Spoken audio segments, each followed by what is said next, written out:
እና እንግዲህ ተናገር ካላችሁ ተፈቀዳችሁ እግዚአብሔር ይስጥልኝ ነው የምለው። እኔንም በእውነት ከዛ ጠርቶ ለዚህ ክብር ያበቃኝን ከነ ሰማዕታቱ ጋር የደመረኝን እግዚአብሔርን በመጀመሪያ አመሰግናለሁ። በእውነት እቺ ጽዋ ለሁላችንም ብናገኛት ደስ ባለን ነበር፣ ግን አልተገኘችም። እኔም ፈልጌያት ነበረ በአንድ ወቅት ላይ፣ ግን አልተገኘችም። ለነሱ ነው ያደላቸው። ያንን በረከት እንድንሳተፍ የረዳን እግዚአብሔር ክብርና ምስጋና ይግባው። እንግዲህ ምን ይላል በዚህ በራዕየ ዮሐንስ ምዕራፍ 14 ቁጥር 18 ላይ ስለ ክርስቶስ ብለው የሞቱ ብፁዓን ናቸው ይላል፣ ስራቸው ይከተላቸዋል ይላል። ስለ ክርስቶስ ብለው የሞቱ ብፁዓን ናቸው፣ ስራቸው ደግሞ ከምድር ያፈሩት ስራ ተከትሏቸው ይሄዳል። ዛሬ ስራቸው ተከትሏቸው ሄዶ እኛን እያጸደቀ ነው። እነሱ በምድር ጽድቃቸውን አይተዋል። በእውነት ቅድም አንድ ትልቅ ነገር ተናግረዋል። ብዙዎች ተገለዋል፣ ብዙዎች ሞተዋል አይደለም። በዚህ ሰሞን ያልሞተ የለም አይደለም። ሞት ያልሞተ የለም። የነኚህ ሞት ግን ልዩ የሚያደርገው ምንድነው? ስለ ራሳቸው ሳይሆን ስለ ሃይማኖታቸው፣ ስለ ገዳማቸው። ሊቢያ ላይ የተሰዉትን ታውቃላችሁ አይደል? ስለማን ብለው ነው የተሰዉት? ስለ እምነታቸው፣ ስለ ማህተባቸው ብለው ስለተወሰው እኮ ሰማዕታት ተብለዋል። አልተባሉ? ተብለዋል። እነኚህ ደግሞ ስለ ገዳም። አንዳንድ ጊዜ እግዚአብሔር እንግዲህ ነገሮችን ሊከብደን ይችላል ለኛ፣ ለሱ ደግሞ የራሱ ስራ አለው፣ የሚሰራበት ስራ አለ። አንድ ሊያነቃንም ይችላል፣ ሊያተጋንም ይችላል። ጠላትና ደግሞ ወዳጅንም እንድናውቅ አድርጎናል አይደል? ከማን ጋር ነው የምትኖሩት ብሎ አሳይቶናል አይደል? አባታችን ከዚህ የበለጠ የለም። እና እንግዲህ ምንድነው አሁን ይሄ የነሱ ሰማዕትነት ዋጋ ቢከፍሉ፣ ብዙዎቹ ሰማዕታት ዋጋ ሲከፍሉ የከፈሉት ዋጋ ግን ላሉት ሰዎች ምንድነው የሆነው? በረከት ነው የሆነው። ያሉትን ሰዎች ያጠነከረ ነው፣ ያሉትን ሰዎች ያበረታ ነው። እንደውም አንድ ዛፍ ሲቆረጥ ምንድነው የሚሆነው? ያቆጠቁጣል አያቆጠቁጥም? ክርስትናውም እንደዚህ ያቆጠቁጣል፣ ገና ያቆጠቁጣል። ብዙ ጻድቃን ሰማዕታትን ያበረታል፣ ያጠነክራል፣ ዓላማን እንዲይዙ ያደርጋል። ዓላማ የሌለውም ደግሞ በዚህ ውስጥ ራሱን ይፈትሻል። ቆም ብሎ ማየት ነው። ሰው ማለት ትልቁ አስተዋይ መሆን፣ ቆም ብሎ የሚያስብ፣ አርቆ የሚያስብ፣ ዝም ብሎ አይነ ተሰጥቶት ብቻ ዝም ብሎ ወደፊት የሚሄዳል፣ ግራና ቀኝ የሚመለከት የሚያስተውል እና ዛሬ ሰው በዝቶ ሰው የጠፋበት ዘመን ቢኖር ዛሬ ሰው ሁንልኝ ነው አይደል ያለው የሰሎሞን። ምንድን ነው ያለው? ሰው ሁንልኝ አይደል ያለው ክቡር ዳዊት። ሰው ሁንልኝ፣ ሰው ሁንልኝ። ሰው መሆኑን ረስቶ ነበረ፣ ዘንግቶ ነበረ። ለእግዚአብሔር ያለውን ተቆርቋሪነት ለሌላ አውሎት ነበረ። ይሄ ያውቃሉ አባቶች፣ እነሱ ጋር መተረክ አይገባም። እና ስለዚህ ሰው ሆነው በሰውነታቸው ተከብረው ይሄ ሰውነታቸው ምንም ኃጢአት ሳይሰራ ምንም በደል ሳይሰራ በተጋደሉበት ገዳም መሄድ መታደል እኮ። እኛ ነገር ምን እንደሚገጥመን አናውቅም። እንደዚህ ያለ ክብር ልናገኝም ላናገኝም እንችላለን። ከዘመኑ አንፃር ደግሞ እንደዚህ በክብር መሄድ መታደል ነውና የነሱን ጸጋና በረከት ያድለን። በእውነት ክርስቲያኖችም አንዳንዴ በሽታውን ኮቪድ መጥቶ ሃይማኖትን አመነመነ አጠነከረ። ንገሩ፣ አመነመነ አጠነከረ። ኦርቶዶክስ መድኃኒት መሆኗን ለዓለም አሳወቀ አይደል? አላሳወቀም? አንበረከከችው። ኦርቶዶክስ ላይ አንበረከከችው። ጣሊያንም ጥሏል፣ ምንም ብሏል። ፈላስፋውም ተፈላስፏል፣ ምንም ተብሏል። በገንዘብ መዳን አልተቻለም። በምን በማን ዳነ? በአንዲቷ ዕጣን በአቡነ ሀብተ ማርያም ማህፀን ዓለም ዳነች። ክብርና ምስጋና ይሁን አምላካችን። ይሄን የሚሰራ ነው አምላካችን።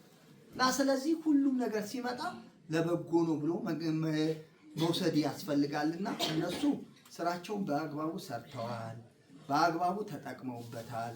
በአግባቡ በሰዓታቸው ኑ ብሎ የጠራቸው እግዚአብሔር ነው። ይቺ የእናንተ ናት፣ እኔ ወድጃችኋለሁ፣ እኔ እንደወደድኳችሁ ደግሞ ወደ እኔ መምጣት አለባችሁ፣ ወዴትም ሳትሄዱ።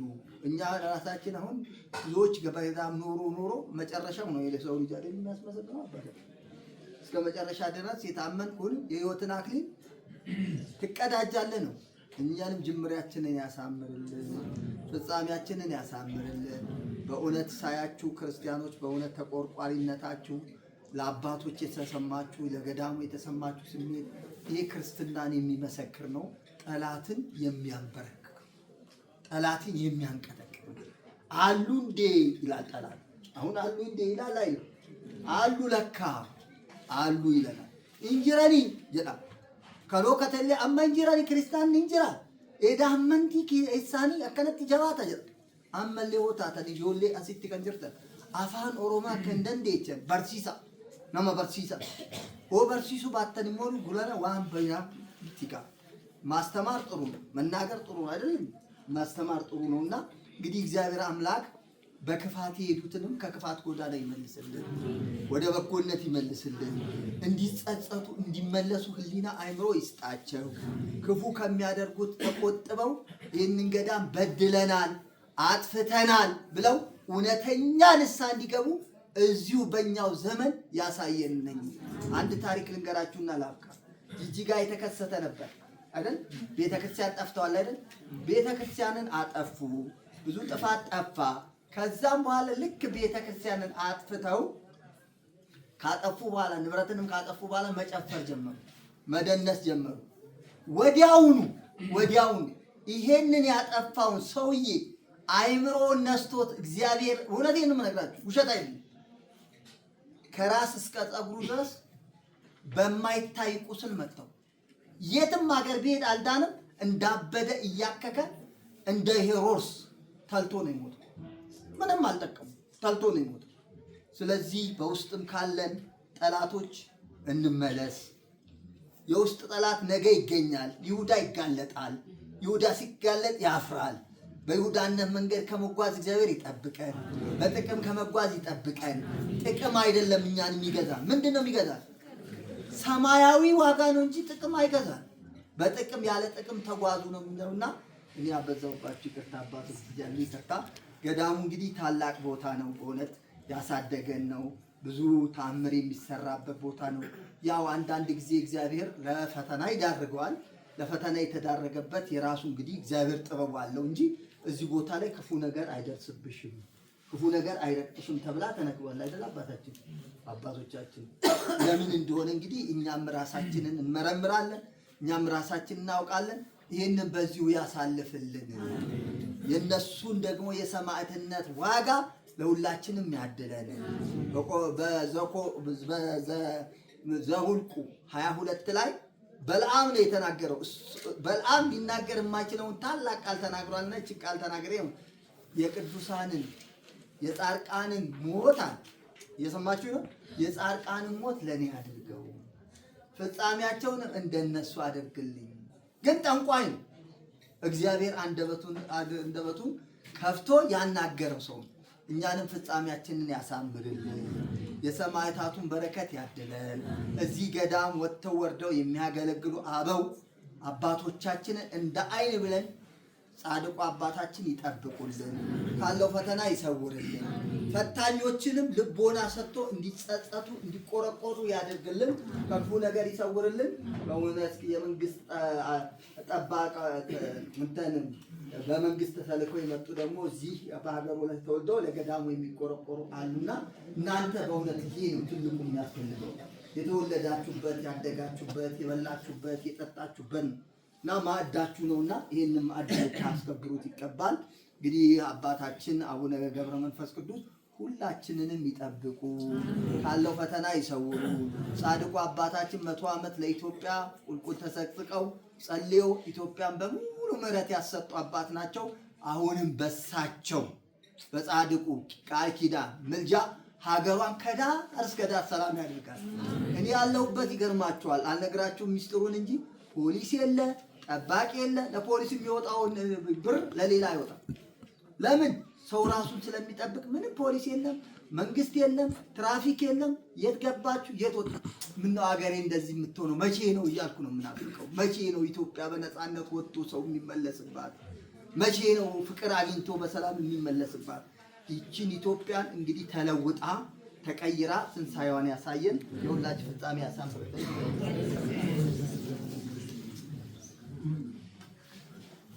አባታችን ለአባ ኢዮብ ቃለ ሕይወት ያሰማልን፣ እግዚአብሔር ያክብርልን። እሳቸውም እንደዚሁ ጉዳይ ብሎ መጥተው የአባታችን በረከት ለመሳተፍ ነው የመጡትና ከውጭ ሀገር ነው የመጡት። እውነቱ እግዚአብሔር አምላክ ይጠብቅልን። የገዳማችን ልጅ ናቸው። እግዚአብሔር ይጠብቅልን። ከዚህ በመቀጠል ደግሞ ወንድማችን መቶ አለቃ ገረመው ዛሬ አጋጣሚ ሆኖ እሳት ሊያጠፋ ሄዶ እግሩን ትንሽ ወለምታ ገጥሞት እና ዛሬ አስታወስኩት። የዛሬ ዓመት ይሄ አደጋ ሲፈጠር 2 ሰዓት ነበር የገቡት። ቀኑ ሙሉ ሰው ሲታወክና ሲታመስ ብሎ ማለት ነው። እነሱ አጋጣሚ ሆኖ 2 ሰዓት ማታ ገቡና አረጋጉት ማለት ነው። ትልቅ ስራ የሰራ ወንድማችን ነው መቶ አለቃ ገረመው። ገዳሙን ለማጽናናት አብሮን ለማረጋጋት ብዙ መስዋዕትነት ከፍሏል። የተወሰነ ስሜትን የሚገልጽበት ነገር እንድል እንስጠውና እስኪ መድረስ እንስጠው።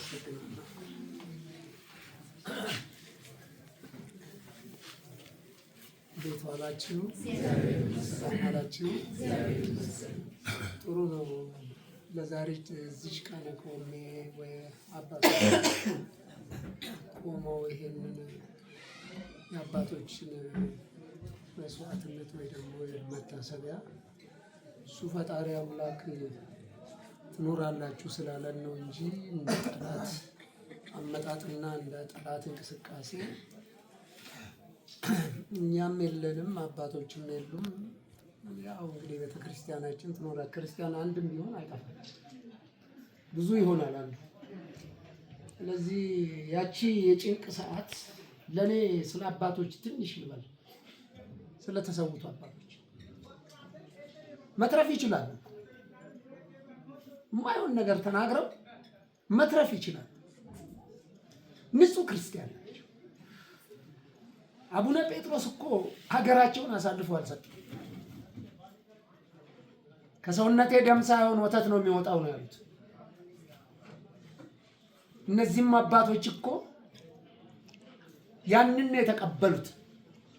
ዓለማዊ የዚህና የኢትዮጵያ የዓለምን እንደው እንኑር ብሎ ቢያስቡ ኖሮ ሸኔ ከባሪው ይሄን አርጉ በቃ ያቸው አልተቀበሉትም። እርግጠኛ 100% ወኝ ነው እናገር።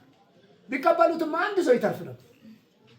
ኦሮምኛ ለምን አልተናገርክም ብለውት ነው እጁን የቆረጡት። እንትና ማነው ሹፌሩ? አይደለሁም ነው ያለው። አይደለሁም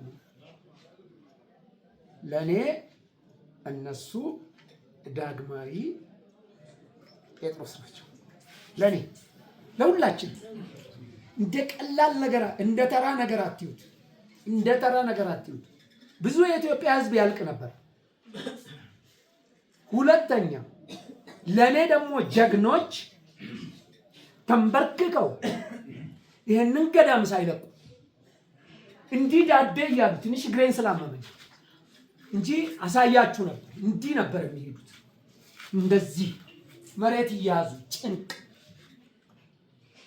እናት 9 ወር ሲመላ ልትወልድ ስትል እንደምትጨነቀው እንደዛ ዳዴ እያሉ በኖሩልኝ ኖሮ መሰናክል ገጠመኝ እና ነው ይሄ እዛ ሄጄ ነው እንጂ በዛሽ ሌሊት አላመኑ። እኔ ነኝ ስማቸው። ለእኔ ግን እነሱ ጀግኖች ናቸው። ጀግኖች በቃ የፈለገውን እንቀበል ብለው በዛች ሌሊት በዛች ሰዓት አንድ ሰው እንቅልፍ የተኛኝ እንዲሁ ነው ሲንቆራጠሩ። የአባቶች ሬሳ ይመጣል ወይ ብለው ጠየቁ። ያላችሁ ሰዎች ማለት ነው። አዎ ይመጣል። በዚህ ወርደን ነው የምናመጣው። ተወደደም ተጠላም በዚህ ወርደን እናመጣለን። እቺ ናት ቃሌ የተናገርኩት። ትክክል። ከላይ ተደወለና በዛ ዞረን እናመጣለን አሉ እንጂ እኛ ከሰራዊቱ ጋር ቀጥታ ወርደን ተሸክመን ለመምጣት ነበር። ጥሩ ነው። ሲመጣ አይታችሁ ከሆነ ደማቸው እንዴት እየተንጠባጠበ እንደመጣ አይታችኋል። ቦታው ራሱ የተቀደሰ ነው።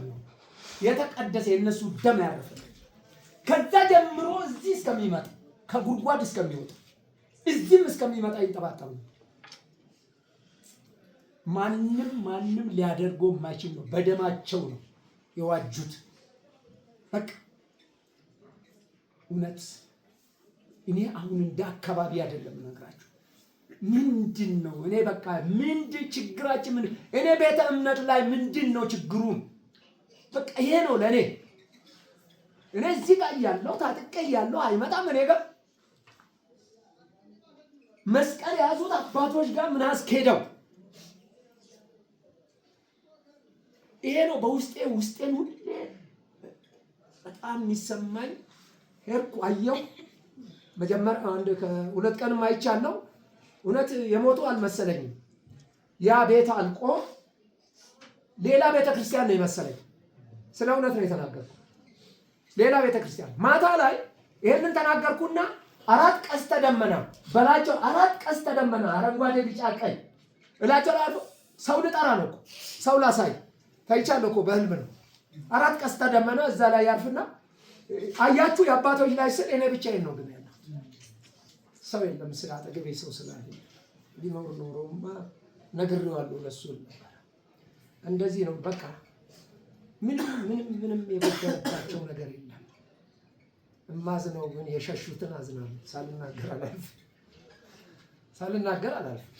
ጥለው የሄዱትን አዝንባቸዋለሁ። ቆርጠው እዚህ የተቀመጡትን ደግሞ ጀግኖች ናቸው ብያለሁ። ኖሮልኝ ክፉ አይንካችሁ። የእድሜ ባለጸጋነት እኮ ጥሩ ታሪክ ለመመስከር ነው እንጂ እኮ ታሪክን ለማጥፋት አይደለም። እኛ የተቸገርነው ይሄ እዛ ታች ስትወርዱ የሚቀነቀነው ሌላ በሽታ ነው። ከነሱ ጋርም አሁን ግብ ነው። ይሄን አርግ፣ ይሄን አታርግ፣ ይሄን እንደዚህ በል። እኔ ለአባቶች የምናገረው በደንብ ከታች ጀምሮ መሰረት ተይዞ በእውነት ዜጋው ትምህርት ያስፈልገዋል። የኦርቶዶክስ ቤተክርስቲያን በቃ ትምህርት ስንት ቤተክርስቲያኖች ተዘግተዋል። በተቻለ መጠን ክርስቲያን አይመነምንም፣ ግን እየበዛ ይሄዳል። እርግጠኛ ነኝ እየበዛ ይሄዳል። ለማስተማር እንሞክር። በማስተማር መስዋዕትነት ይከፈላል። አቃሎ አትቾ አይደለም። እኔ አንገቴ እዚህ ቀላል እንጂ እምነቴን አልቀይረው። ምን ሲሆን ምን ለማምጣት ወታደር ነኝ። ልክ ነው። እበላለሁ፣ እጠመቃለሁ። አዎ ግድ ነው። የቀረበልኝ ነው። አማራጭ የለኝም። ተገድጄ ነው የምበላው። ካልበላው ደግሞ መዋጋት አልችልም። ሰሜን ምድር ላይም ነበርኩኝ፣ ኤርትራም ነበርኩ፣ በትግራይ በጁንታውም ጦርነት ነበርኩኝ። ከዛም ተመትቼ ነው የመጣሁት። ስመጣም ደግሞ በቃ ገብረ መንፈስ ቅዱስ እኮ እኔ እውነቴን ነው። በቃ ታሪክ ይጠየቅ፣ ይማሩ ልጆቻችን። እኔ ልጄን አምጥቼ እንዲህ ነው ታሪክ እያልኩ ነው። እኔ እንዲህ ድርሻዬን ከተወጣው ሌሎቹም እንደዚህ ድርሻቸውን ከተወጣው አለ። እቺ አሁን እሳት የተለኮሰች ምክንያት ሐሳብ ማስቀየር እንደ አንድ ወታደር በሌላ አቅጣጫ የተዋየው ኃይል ትኩረቱ እሳት ላይ ሲሆን የሆነች ሾልኮ ገብቶ አሁን ሌባ ነው ያለው። ሻና አይደለም ሌባ፣ ጨርቅ የሚሰርቅ ቡቱቱ የሚሰርቅ ነው ያለው። ምንም ነገር አይቀረው። አሁን የለም የታጠቀው ነገር ግን ጠላት ጠፋ ተብሎ ዝም አይባል። ኢትዮጵያችን እንዳጠቃላይ ሰላም ስትሆን በሁለት እግር ስንቆም ነው ሰላም ወረደም።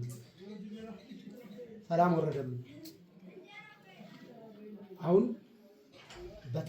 በተአምር እናንተ እኮ አላቸው ሞራ ያርድና ያይና እሱን ልንገራችሁ ብዬ ነው። የእነሱ ኃላፊ ነው እንትን ይልላቸው። አሁን ከዛ ሞራ አረዱ ካዩ ባለ ሆማ በቃ እናንተ መንግስት መሆናችሁ ሞቱማ ተው እንደልደሽ ሰኒ ያላችሁ እንዴ ሞሎክሴ ማለት ያፋጀፍታ ሞሎክሴን ስለገደላችሁ አልሆነላችሁም። በቃ ከሽፎባችኋል። እኔ በጣም ነው ማዝነው። ይሆንልናል ተብሎ ነው እንደ አባቶችን መግደል? እንደዚህ ነው እንደ ስልጣን የሚያዝ? እኔ አይመለከተኝም ስለ ስልጣን ጉዳይ። በቃ እምነት አይነካ፣ ቤተክርስቲያን አይነካ ነው በቃ። ተጠምቀንበታል፣ ተወልደንበታል፣ አድገንበታል። የትኛውም የክርስቲያን ቤተሰብ ግን መጥቶ በነፃነት አይቶ በመጋቢት አቦ የተከፈለ መስዋዕትነት እንዴት ተደርጎ እኔ ታች ሆኜ ስለማይ እሱ ፈጣሪ አምላክ ነው። ስለ እውነት ነው የምናገር፣ ስለ እውነት በቃ እንደዚህ መሳሪያ አዙረን ከነበሩት ጋር ከመከላከል ሌባ አስቸግሮ ሌባ በእኛ ውስጥ አለ። እነሱ በቃ ትንሽ እሱ ነው መንግስት ወረድ ብሎ ሊያየው ይገባል። እሱ ችግር የለውም። ሀሳብ ሰጣለሁ፣ አቅም የሚችለውን ሀሳብ እስከምወድቅ ድረስ ምንድነው ክንዴን እስከምንተራስ ድረስ ነው የሚባለው። እና ስለዚህ እኔ በእውነት ሞቱ ብላችሁ አትዘኑ። ማዘን የለባችሁም፣ በቃ የለባችሁ። ስለዚህ ቤተክርስቲያናችን ደግሞ በትክክል ከዚህ በላይ አምሮ ደምቆ የበለጠ መንገዱም ተሻሽሎ ሁሉም ነገር ተስተካክሎ በቃ እንደ ድሮ በቃ ምንም ሌሊት እየጨፈራችሁ ነው እኮ የምትመጡት። ሌሊት እኮ ሻማ እያቀለጣችሁ አለችኝ እዛ ጋር ሆቴል ቤት። በእውነት ሲመጡ በቃ ደስ ይለኛል። ዛሬ እኮ እንኳን ሻማ ቀርቶ ሰው እኮ በአንድ ሰዓት ነው በሩን የሚዘጋው። እንዲህ ያለ ውስጥ ነው የገባ ነው። ይሄንንም ይዩት አደራችሁን። ምንም በተአምር የሚመጣ ነገር የለም በገብረ መንፈስ ቅዱስ ምንም በተአምር። እኛ ወድቀን እኔ በኩል ላይ ወድቄ መሆን አለበት። ስወድቅ ደግሞ ዝም ብዬ አልወድቅም። አሁንም እየተከታተልን ነው እናያለን። ያው እግዚአብሔር መቼም እናንተን ለዚች እንኳን አስባችሁታል። ይሄ ቤት ይሰራና እናያለን ብላችሁ እውነት አውሬ ቢበላቸውስ ኖሮ እዛ አውጥተው አውሬ ቢበላቸው ኖሮ አጽማቸው እዚህ መጥቶ ያርፍ ነበር። እሱንም ይዩት